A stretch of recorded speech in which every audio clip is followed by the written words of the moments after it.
19 years? That's how long he had waited, how long he had believed, known that he was robbed of his daughter. And today, Mr. Wheat stood in court, ready to reclaim what he had lost and make up for 19 years of lost time. Mr. Wheat, you filed your case because you claim you've been robbed as a father. You are desperate to prove to the defendant that you fathered her 19-year-old daughter, Sierra Sloan, and once you want to make up for lost time. Is that correct? Yes, Your Honor. Across the courtroom, Ms. Grider stood with a knowing expression. She had heard his claims before and had hoped, once upon a time, that he was the father too. But the truth wasn't built on hope. Facts would settle the matter once and for all. Ms. Grider, you say, as much as you would like the plaintiff to be your daughter's biological father, facts are facts, and he isn't her dad. Is that correct? Yes, Your Honor. Then there was Sierra, the young woman caught in this paternity storm. 19 years of uncertainty, 19 years of never really knowing where she came from. She had doubts, but today, she would get her answer. Ms. Sloan, you say you are the victim in this paternity chaos and deserve to know who your dad is. Yes, Your Honor. Mr. Wheat's voice trembled with emotion as he spoke about everything he had missed. First words, first steps, school plays, birthdays, graduations. He had imagined a life where he had been there, where his daughter had grown up knowing his name, his voice, his love. But instead, he was a stranger, fighting to prove his place in her life. And he was convinced that Sierra was his. Mr. Wheat, you testified that you were robbed as a father. Explain. Yes, Your Honor. I believe she is mine. So I want her to make up for all the lost time so she can meet her sisters. And so what does it feel like knowing that you may have missed 19 years of your daughter's life? It's hurtful, very hurtful. But Ms. Grider had her own version of events. She was 19, young, and reckless, living in the moment without thinking about consequences. And let's just say those moments weren't spent with just one man. No, there were four potential fathers. Ms. Grider, so you say, unfortunately, as much as you would like your daughter to be Mr. Wheat's biological child, you just say she is not. Right. Explain Your Honor. to the court why you are so certain. Because I was 19, I was young, dumb, and full of eggs, and I was doing me. One of her boyfriends was her live-in boyfriend at the time. Another was a man she met through mutual friends. Then there was Mr. Wheat, a one-night encounter, a fleeting moment in a Texas nightlife club. And the fourth? Well, let's just say Texas nightlife had a way of making things complicated. How many guys were you with during the window of time your daughter was conceived? 4. 4 different guys, and Mr. Wheat is one of them. Yes. So can you tell the court, how is it you were with these guys? One of them was my boyfriend. He was living with me at the time, and he went away. When she found out she was pregnant, she did what she thought was right. She told them all, every single one of them. But only one man had been there when Sierra was born. Only one man had stepped up, signed the birth certificate, and taken responsibility. And it wasn't Mr. Wheat. That, she argued, was the truth, and DNA wasn't going to change it. So when Sierra was born, you were there. Yes, ma'am. I was in the doctor. Signed the birth certificate. Yes, ma'am. You named her. Yes, ma'am. After a Chevy truck. See, that wasn't me. Still a beautiful name, Sierra. So, Mr. Wheat, I see your emotion here. I see your face, because as I talk about all of these memories and naming her and all of this. For years, Sierra had lived in the shadows of uncertainty. She had been raised by Mac Grider, the man who claimed her as his own, but deep down, she needed the truth. She needed to know who her real father was, and that truth was now written in black and white. Mr. Wheat, you are not the father. Despite Mr. Wheat's numerous claims and undiluted convictions, science has spoken. Mr. Wheat had come to court expecting justice. What he got was heartbreak. Now, Mr. Grider, the man who had been there from the beginning, can go home with the family knowing that Mr. Wheat's claim of his daughter is in the past. But first, the judge had to read the second result just to fulfill all righteousness. It has been determined by this court, Mr. Grider, you are not the father. This is Miss Lockridge, a determined mother, and Mr. Tidwell, a man convinced he's been wrongly accused of fatherhood. The stakes? A 10-month-old baby boy named King, and a DNA test that will finally put the debate to rest. Miss Lockridge isn't just here for answers, but for accountability. She says she's 100% certain that Tidwell is the father, and she's had enough of his absence. Ms. Lockridge, you've dragged the defendant, Mr. Tidwell, to court because he has refused to acknowledge your 10-month-old son, King. You are 100% sure he's the father and claim today's results will prove your case. But Tidwell isn't buying it. He suspects that Ms. Lockridge is up to something. He claims they were never in a serious relationship, just casual hookups, and he was completely blindsided when she dropped the pregnancy news. Mr. Tidwell, you say you were never in a serious relationship with Ms. Lockridge, and you were stunned when she told you she was pregnant. The timing leads you to suspect that baby King's father must be another man. According to Ms. Lockridge, he hasn't lifted a finger to help with diapers or clothes, yet he had the nerve to name the child King. The irony isn't lost on her. How is she supposed to raise a king without his father in the picture? However, Tidwell suspects there's another man in the picture. Rich, tell me about Mr. Tidwell's relationship with your son. Your Honor, Mr. Tidwell does not have a relationship with my son. The only time he's actually seen my son is when I've made it a convenience for him and brought him to him. That means traveling 4 hours on bus, driving 2 hours on the car to drive to him. He hasn't helped with diapers. He barely helped with any clothes, and it hurts. It's frustrating. He named my son King. As the courtroom heats up, we get two completely different stories. Lockridge insists they were in a relationship for at least a year, while Tidwell says it was nothing more than 6 years of casual flings. And then there's the bombshell. She left town for 2 years and had another child. Tidwell suggests that the child could be his too, but Lockridge shuts that down immediately. So take me back to this relationship. I want to understand all There this. was no relationship. Just what? Casual sex? Yes. We were on and off for 6 years. We were together for my understanding, how he led me to believe I was single or I was with him in a committed relationship for at least a year. And then I was my side, my personal opinion. We were together for a year. Then comes the real drama. How did he find out about the pregnancy? He didn't hear it from her directly. She left an ultrasound and a note on his bed. No conversation, no warning, just a silent bombshell. Tidwell says this only fueled his doubts. Why not tell him face to face? You said she's done some things that make you feel like you weren't the only person she was sleeping with at time I wasn't, King Your was Honor. conceived. Tell the court. She has another guy that she was sleeping with, not personally, but we weren't. There was nobody else. We weren't in Snoop, a- I'm not gonna drive, I'm not gonna ride the bus 4 hours. We were not Take in a 3 serious buses to relationship come or sleep no with you type if I of- got Tidwell maintains that another man is responsible for the pregnancy, and she's trying to pin it on him. Lockridge disagrees. She told the court that she was afraid of his reaction and didn't want a scene in front of his brother. Ms. Lockridge, you leave the ultrasound picture in the note. You agree to Oh, I that? totally did because he invited his brother over. His brother was there. That's the sole purpose why I did not tell him I was pregnant. This Or is how call you me- react. I'm not fixing to have this reaction in front of your brother when I find out I'm finally pregnant. I finally get something from you. Lockridge says she went to great lengths to be with Tidwell. 4-hour bus rides, countless messages, even recordings of their baby's heartbeat. But when it came time to give birth, she did it alone. 36 grueling hours in labor, no father in sight. Tidwell says that's not his fault. He had a job and wasn't about to drop everything for a child he wasn't even sure was his. During that time, is he participating at all? Not at all. Not at all. He didn't care about. I texted him when I was every doctor's appointment, all my weight gains, the weight changes. I even sent him voice recordings of the heartbeat, all that, like the works. When I had my care of a son, kid I is was not in much. labor for 36 hours. Completely by myself to the point where the nurse that was with me. The judge had to call on Deborah, Tidwell's mother, to get more insight into Ms. Lockridge's relationship with her son. But as expected, she sided with her son despite her son admitting to being intimate with Lockridge. Mr. Tidwell's mother. Yes. What do you believe, ma'am? Do you believe this is your grandson? She is very obsessed with my son. I am not obsessed. I was in love with him. All she talked about is how much she wants to be with him and how she's got a prayer closet at home for him. Now, all the back and forth is about to be settled once and for all. Ms. Lockridge seems to have some merits. Is Tidwell baby King's father, or has Lockridge been fighting the wrong battle all along? The DNA test results are in. Mr. Tidwell are not his father.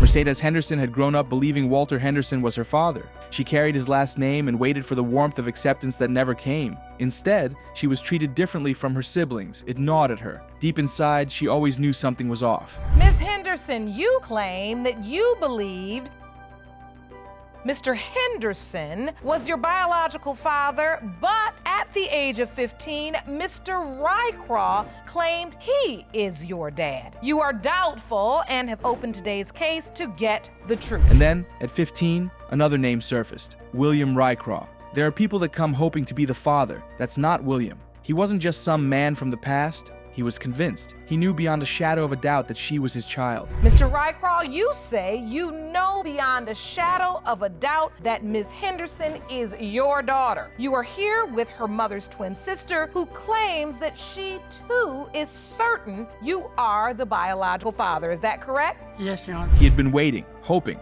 The connection was instant when they met, or so he believed. You know that feeling when you see what is yours? Okay, you don't know, but still, William held her like a long-lost daughter. But Mercedes needed more than feelings. She needed proof. Start with you. How has life been without knowing who your father is?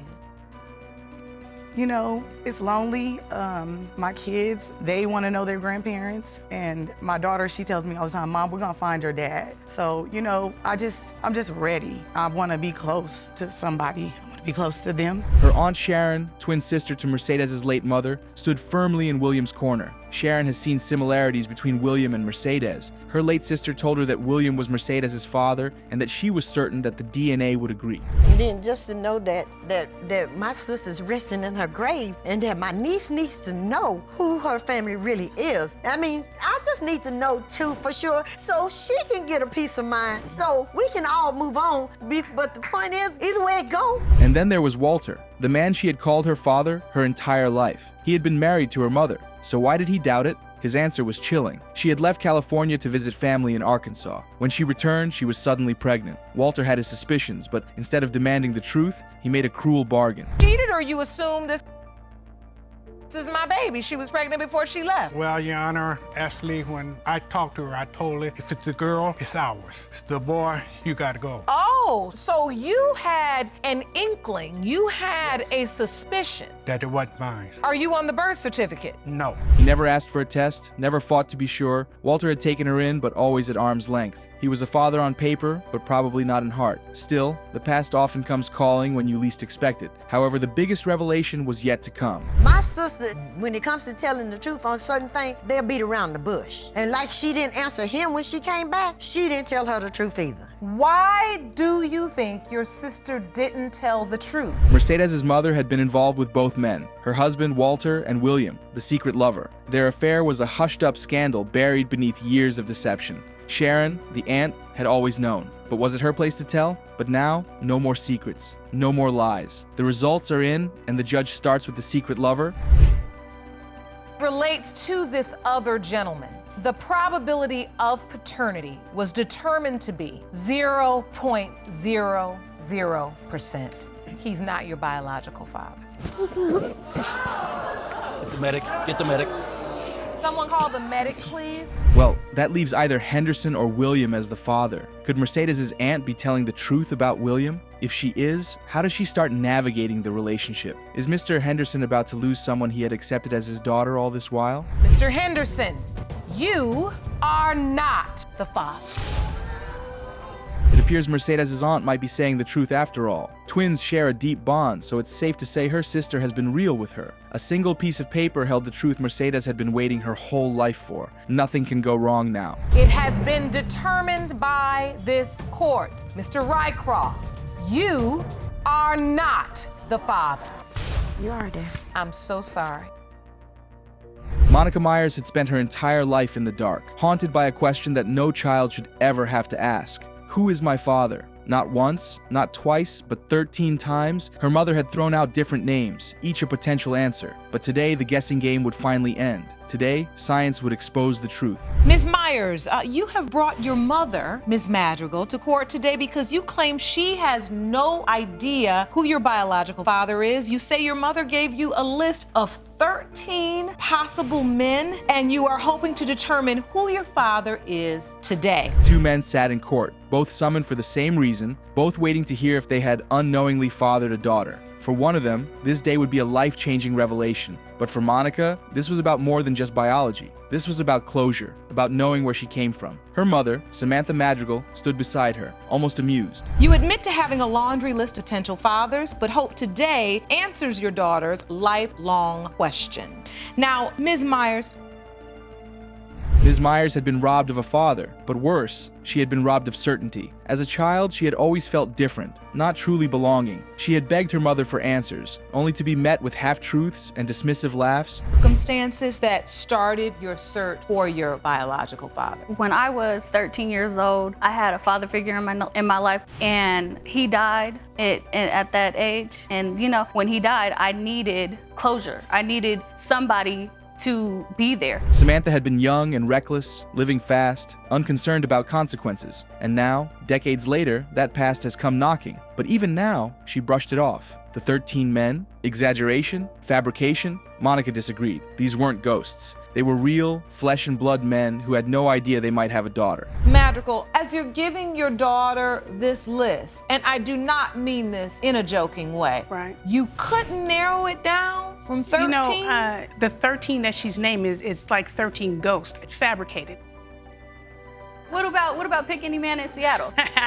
Monica might be hurting, but her mother, Samantha, feels that this whole exercise is fruitless. She had been a good mother, and her husband had been a great father to Monica, so she finds it difficult to understand what Monica's problems were exactly. Came from, I don't know, nothing. He came from me. Yeah, I Doesn't knew matter. you're half of the Doesn't family, matter. but that's only half Nobody the story. else matters. That's can't only no half man, the story. Can't no man raise me better than you can, even though it doesn't even matter. So raised me? save it. You save raised it. me? Oh, I raised you. No, you didn't. I raised you. You weren't Monica, even there. stop So it. anyway. Ms. Stop Myers, you claim that you left home when you were 15 years old. Yeah, I did. One of them, Keith McCraney, walked into the courtroom with a smirk. He had come in with his daughter who looked set for a fight. Keith remembered that night well, 3 minutes to be exact. That was how long it had taken. And after those 3 minutes... Mr. McCraney, thank you for coming to join us and submitting to the paternity testing. I want to ask you first, you do know Ms. Myers' mom, Ms. Madrigal. Yes, I did. Please state how you met her. You know, we got together, she came over, she told me she thought I was sexy, whatever, good looking.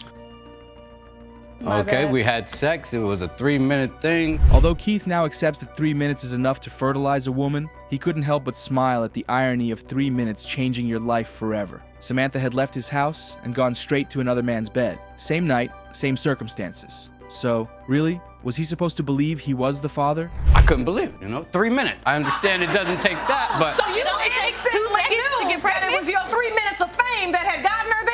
Well, Your Honor, That's not how it I also found out, Your Honor, that when she left my house... Monica had said that she didn't like Keith, and she showed it in a fierce back and forth with him and his daughter. But the other potential father, Derek Smith, was different. No smirks, no cocky remarks. Could he be the father? The DNA results are ready. His picture on Facebook with you and your mom talking about, oh yeah, well, is this person my dad and blah, blah, blah. I did that because I wanted people but to see. If he's such a bad guy, then why would you even put him on Facebook and say, oh yeah, well, is he my dad?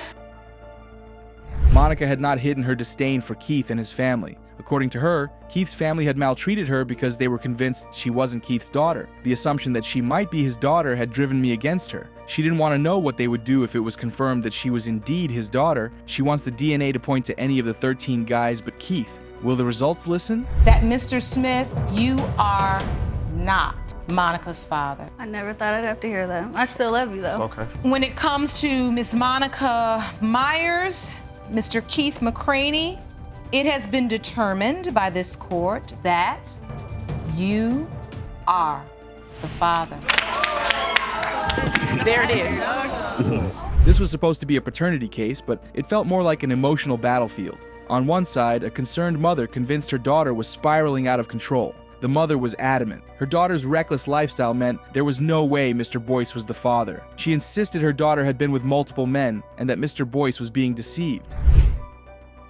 Today we have the case of Coe v. Coe, mother versus daughter. Miss Coe, you say you're here today because your daughter is an out-of-control teenager and she needs help. Furthermore, you claim that you have serious doubts that your daughter's boyfriend, Mr. Boyce, is the father of your 7-month-old grandson. On the other hand, a defiant teenager clinging to the one thing she was sure of, her baby's father. And then there was the young man at the center of it all, unknowingly waiting for the truth that could destroy everything he thought he knew. From the beginning, this case promises to be wild. You say Mr. Boyce has been a good father to the baby, but that your daughter has numerous sexual partners. The accusations flew like daggers. The equally stubborn daughter swore she had made mistakes, but was certain of one thing. Her baby belonged to Mr. Boyce. She believes her mother is a nuisance, a disturbance sent to make her life harder. But her mother talks to the judge. You have also petitioned the court to demand that your daughter attend parenting classes. Now, Ms. Coe, you dispute your mother's claims. You say you are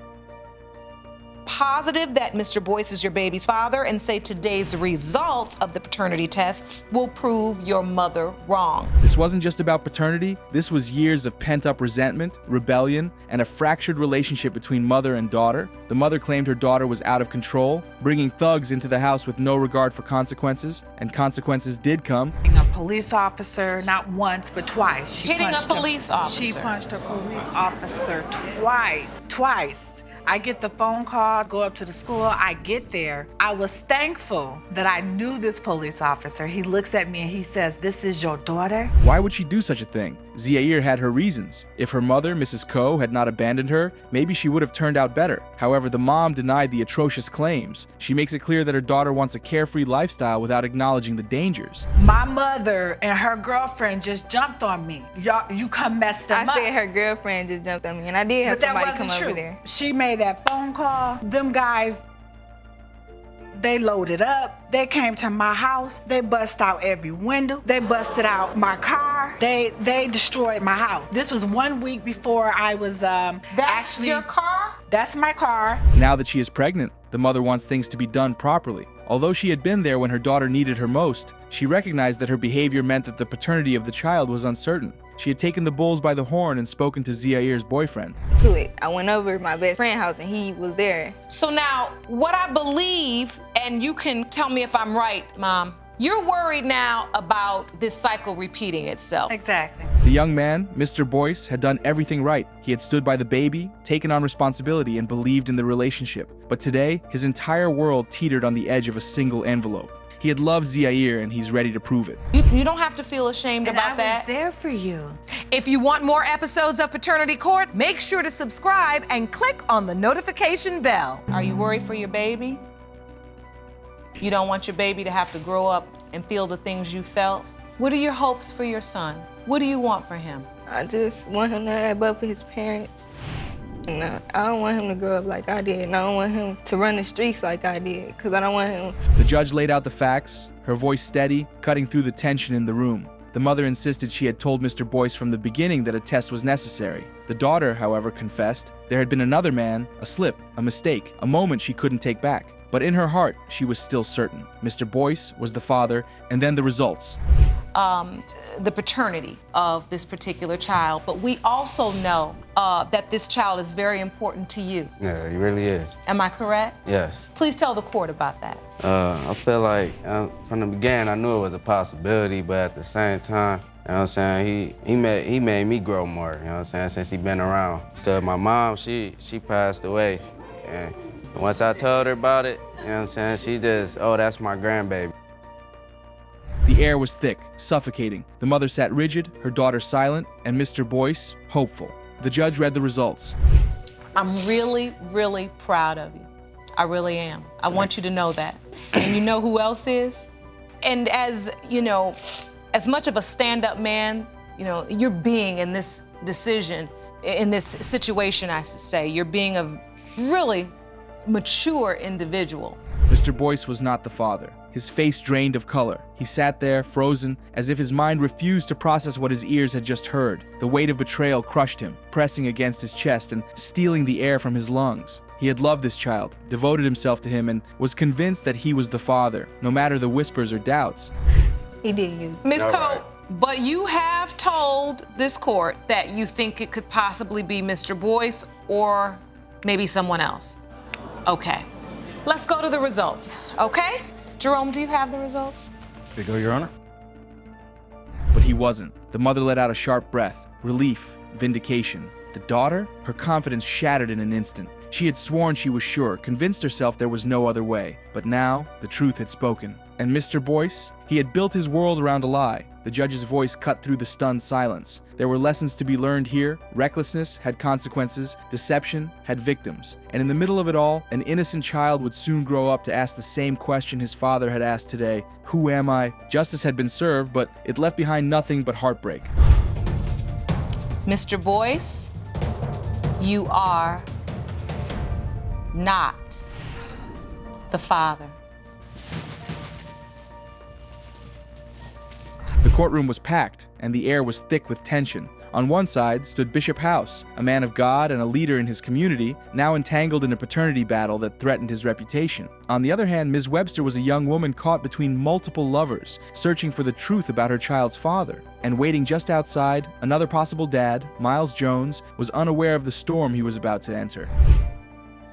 Good day, everyone. Mr. House, you're a church pastor and bishop who may have fathered a child with a woman who's 28 years younger than you. Yes, Sean. House had come to court to clear his name, but his confidence cracked as the details spilled out. The woman accusing him of fathering her child, 28 years younger. And if that wasn't scandalous enough, she admitted, without hesitation, that she had been with 3 different men during the time of conception. 3 men, 1 baby, and a test that would expose everything, from scripture to scandal. House had met Webster in Buffalo, fresh off a new assignment as a traveling pastor, but being a man of the cloth didn't mean he was immune to temptation. And by his own admission, he had manly needs. After a few conversations and a shared understanding of personal loss, they became more than just Bible study partners. Ms. Webster, you admit you were involved with 3 different men during the time you conceived your daughter, including Mr. House. Yes, Your Honor. Now, the second possible father you've identified, Mr. Miles Jones. But where did they meet? That was a different story.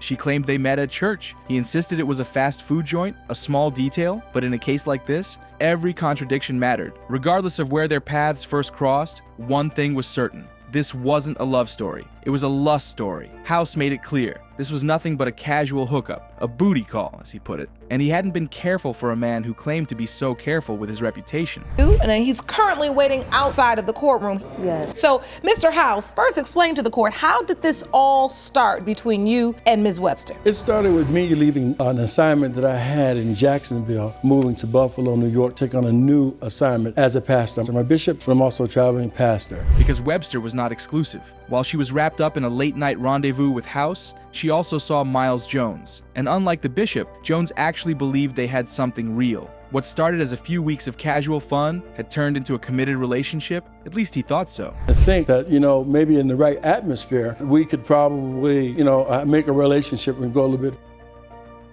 further as time went along. So, Ms. Webster, please tell us a little bit about the relationship as you saw it. We met through my aunt. But what he didn't know, that while he was bringing her flowers, House was bringing her something else entirely. Met her at a fast food place. She's saying you all were at church, but regardless, you decided to be in a sexual relationship. Was it more than a sexual relationship? No, or it was just a hookup. It was just a hookup. It was a booty call. And you agreed with that it was just... Not only with me, but 3 other people as well. It was just... The bombshell revelation. Jones had been clueless about Webster's other relationships. He had no idea another man was in the picture, let alone someone with House's status. So when he learned the truth, the betrayal hit hard. Miles Jones? Mr. Miles Jones. All right, we are here with Ms. Webster. And of course, we are discussing the paternity as it relates to little Emilion. Yes. So was this a relationship or was this just casual sex? What were you guys doing? At first it started off as casual sex for about... Still, he did what he thought was right. When Webster told him she was 6 months pregnant,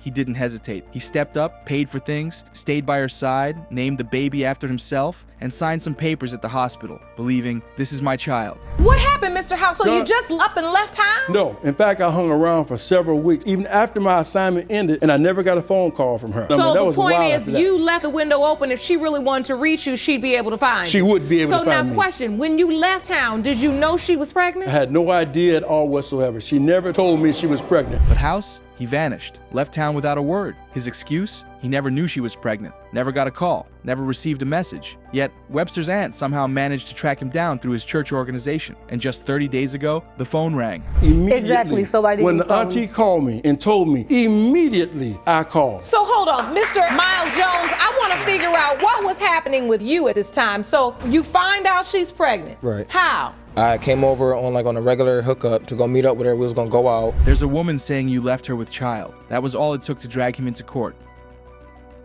And now, here they were, the moment of truth. As the judge unfolded the envelope, the tension was unbearable. For House, this was everything. He had built his life on morality, faith, and leadership. If this child was his, it wasn't just personal, it was public. Testimony here, you said she told you you were the father. Yes, when I asked her, after she told me she was pregnant, I said, oh, well, do you think I'm the father? She was like, well, you are the father. That's why I'm telling you. Because that's a lie. When I told him it was a possibility, and when I had her, he was there. He even wanted me to give her last name, and he even wanted to sign the birth certificate. I have the information. For Jones, this was validation. He had invested time, energy, money, and love into this child, giving everything, only to find himself doubting if any of it was real. And for Webster, this was Judgment Day. The judge took a breath, looked at the paper, and then the biological father of baby Emelian is Miles Jones. Silence. Then an explosion of emotions. Jones exhaled, his face a mix of relief and devastation. He had suspected it, but hearing it out loud, it shook him. I want to know who my baby father is. Why not call you and let you know? I'm just saying, and there's another possible guy as well, too. Remember here, she's triple playing. Let's look at it for what it really is. She's tricking. She's sleeping with this guy, sleeping with me, sleeping with somebody else. If she was happy. House? The bishop staggered, gripping the edge of the podium. All that bravado, all that certainty, it evaporated in an instant. He had spent the entire trial denying the possibility. He was confronted with the truth. He was never this child's father. And Webster? She simply nodded. The weight of her choices and mistakes, it all came crashing down. Final verdict. Justice had spoken. Deception, doubts, and a desperate search for the truth led to this moment. As the courtroom emptied, one thing was clear. Secrets always surface. And when they do, the truth doesn't just set you free, it shocks you to your core. Mr. Miles Jones, you are not her father. Mr. House, it has been determined by this court that you are not her father.